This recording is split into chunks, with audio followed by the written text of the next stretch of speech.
I call what's going on with kids grooming.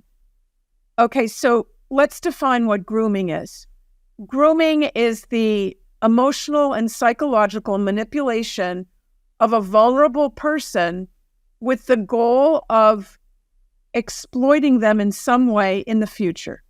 There is sexual grooming, there is financial grooming, and there is ideological grooming.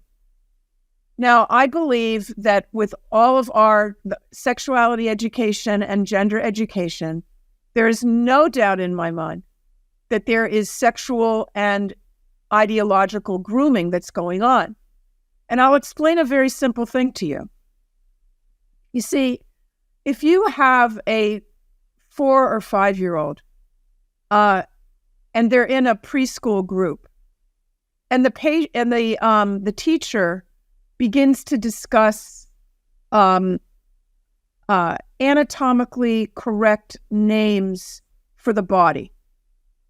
And this is a huge thing, in sex education, that these little kids need to know penis and vulva and clitoris and testicles. Like, they all need to know.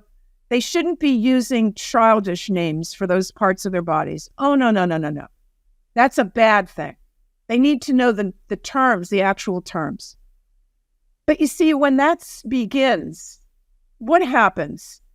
The message that the child is given, is that we can talk about these very private things at school. We should not feel a sense of embarrassment. If we feel a drop of embarrassment, we need to deny that. The teacher's talking about these things. She or he feels very comfortable talking about a penis and a vulva and a clitoris. I should also be comfortable with all my classmates around me, boys, girls, with this teacher that I may have just met 2 weeks ago. I'm supposed to feel comfortable. So that's called desensitization. And that is the beginning of grooming. Because in order to groom somebody, that person has to feel comfortable with you and has to trust you. So when our sex educators are telling us, as they have been for so long, that these little kids need to learn their anatomically correct words for their bodies, and that's only the beginning. I mean, they're telling them about, anal sex by the time they're 10 years old, but let's put that aside. So it's a form of grooming.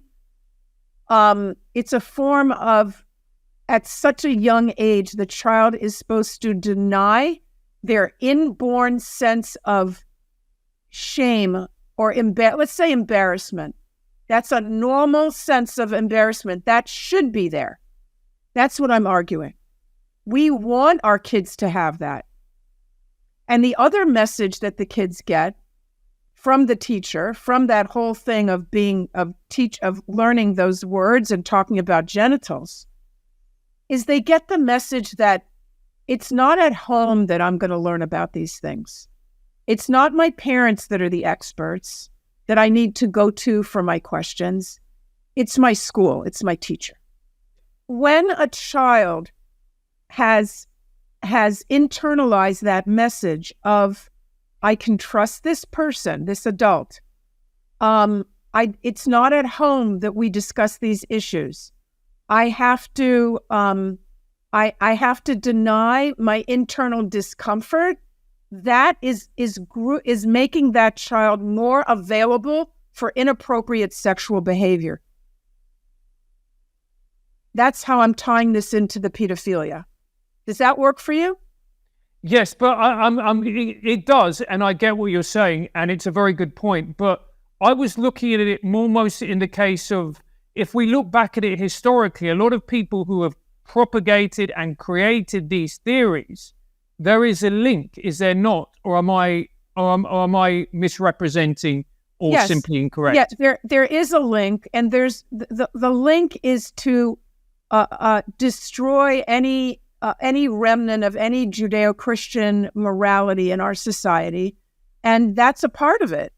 the sexual morality part of it. And again, people like John Money, Alfred Kinsey, who we didn't discuss, they promoted, also a pedophile, they want to promote the idea that we are all sexual from cradle to grave. So if children are sexual, well, then why are we preventing them from engaging in sexual behavior with adults? I mean, adults who love them. What's wrong with that? So it's all part of destroying the morality. So yes, I agree with you. There is a link. There is a real link.